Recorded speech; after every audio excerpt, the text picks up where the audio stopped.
Assalamualaikum warahmatullahi wabarakatuh. Perkenalkan, nama saya Aditya Pratama dengan NIM C0112212225. Pada kesempatan kali ini saya akan menjelaskan mengenai siklus mekanis jantung. Kita mulai dari pengisian secara pasif.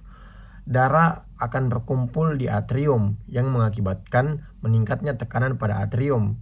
Nah, perbedaan tekanan antara atrium dan ventrikel akhirnya akan membuat katup atrioventrikular membuka dan darah dari atrium akan berpindah ke ventrikel sampai tekanan antara atrium dan ventrikel sama, dan di situ pula berakhir fase pengisian secara pasif. Setelah itu kita masuk ke fase kedua, yaitu pengisian secara aktif. Pengisian secara aktif dimulai dari impuls yang ada karena SA node atau sinoatrial node yang akan membuat atrium mengalami kontraksi.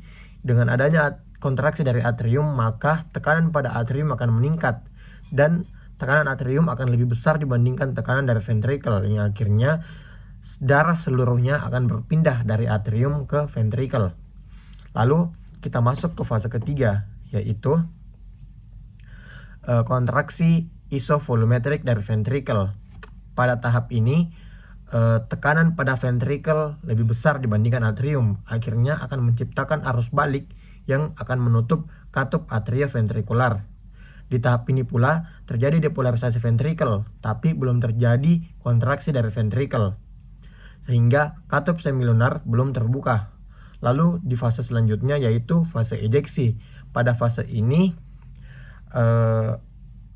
ventrikel telah mengalami kontraksi, sehingga tekanan pada ventrikel lebih besar dibandingkan tekanan di aorta dan trunkus pulmonalis, sehingga karena adanya perbedaan tekanan ini akan membuka katup semilunar.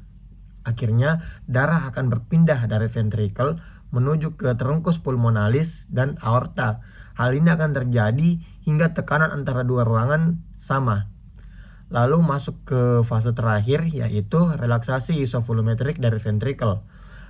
Setelah mengalami kontraksi yang akan meningkatkan tekanan dari ventrikel, ventrikel akan mengalami relaksasi.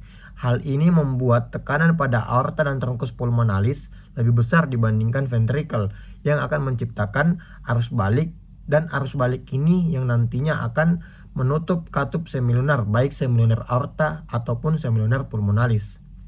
Sekian yang dapat saya jelaskan mengenai siklus mekanisme jantung.